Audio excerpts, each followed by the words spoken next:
ካፍ በሴኔጋልና በሞሮኮ ብሔራዊ ቡድን ላይ የቅጣት ውሳኔን አስተላልፏል። በ35ኛው የሞሮኮ የአፍሪካ ዋንጫ ላይ አዘጋጅ ሀገር ሞሮኮ ከሴኔጋል ጋር የፍጻሜ ጨዋታ ማድረጋቸው ይታወቃል። በዕለቱ የሴኔጋል ብሔራዊ ቡድን 1-0 በሆነ ውጤት በማሸነፍ የዋንጫ ባለቤት መሆኑ ይታወሳል። ታዲያም በፍጻሜው ጨዋታ ላይ በርካታ ክስተቶችም ታይተው ነበር።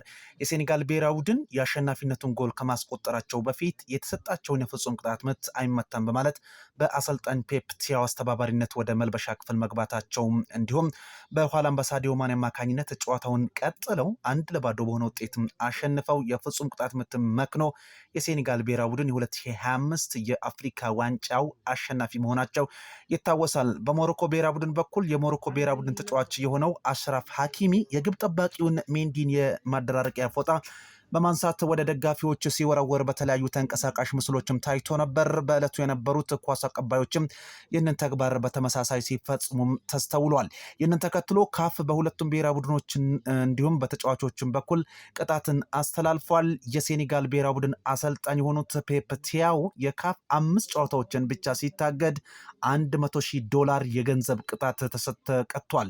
ኢልማን ንዳዬ እና እስማኤል አሳር እያንዳንዳቸው 2 ጨዋታዎችን ሲቀጡ የሴኔጋል እግር ኳስ ፌዴሬሽን $615,000 የገንዘብ ቅጣት ተላልፎበታል። በሞሮኮ በኩል ሞሮካዊው የተከላካይ መስመር ተጫዋች አሽራፍ ሀኪሚ 2 ጨዋታዎችን ሲቀጣ እስማኤል ሳይባሪ የ3 ጨዋታና $100,000 ገንዘብ ተከቷል። ከዚህም ውጭ የሞሮኮ እግር ኳስ ፌዴሬሽን $300,000 ቅጣትም እንዲሁ ተላልፎባቸዋል። ኳስ አቀባዮች ደግሞ $200,000 እንዲሁ ገንዘብ ተቀጥተዋል። በስተመጨረሻም የሴኔጋል ብሔራዊ ቡድን የ2025 የአፍሪካ ዋንጫ ሻምፒዮን መሆኑን ካፍ አረጋግጧል። ኪሊያን ኤምባፔ የአውሮፓ ሻምፒየንስ ሊግ አዲስ ታሪክ ጽፏል።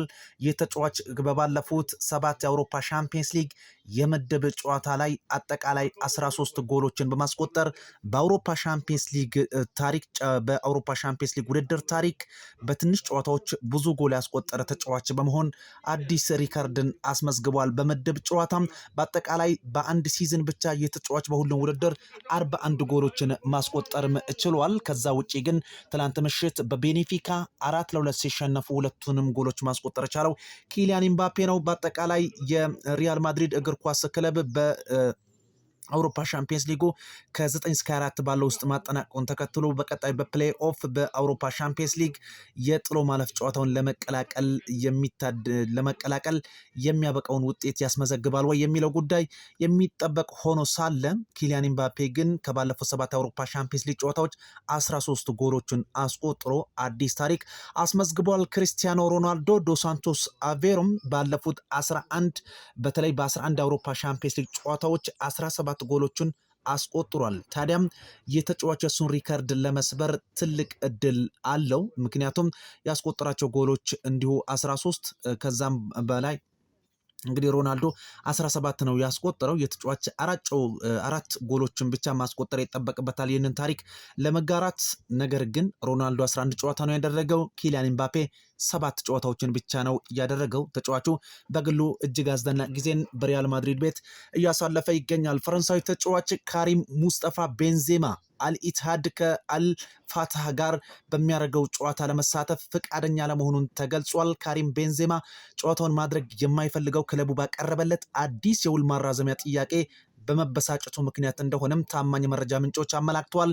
የተጫዋቹ ተወካዮች ክለቡ ያቀረበውን ውል አክብሮት የጎደለው ነው በማለት መግለጻቸውን ተዘግቧል። እንዲሁ ቤንዜማ በነፃ እንዲጫወትና በምላሹም የምስልና ንግድ መብቱን እንዲወስድ ጥያቄ እንዳቀረበም ሊኪፒ መረጃውን ዘግቦታል። በተጨማሪም ቤንዜማ ክለቡ በቀጣይ ከአልናስር ጋር በሚያደርገው ጨዋታም ላይሳተፍ እንደሚችል እንዲሁ ጭምጭምታዎች የተሰሙ ይገኛሉ። ምክንያቱም ክለቡ ለተጫዋቹ ያቀረበለት የውል ማራዘሚያ ገንዘብ ጥያቄ ለተጫዋቹ የማይመጥን ተጫዋቹን እንዲሁም የሚያስደስት መሆኑን ተመልክቶ ነው ተጫዋቹ በቀጣይ ጨዋታዎችን ላለማድረግ ውሳኔ ያስተላልፈው ተብሏል። የጣሊያን ሴሪ የወሩ ምርጥ ተጫዋች ማን ይሆናል የሚለው እጩዎቹ በይፋ ታውቋል።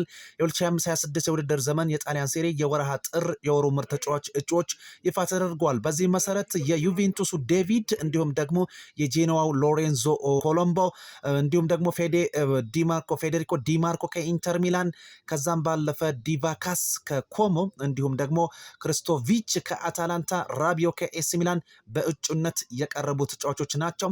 የወሩ ምርጥ ተጫዋች ማን ይሆናል በቀጣይ የሚጠበቅ ጉዳይ ይሆናል።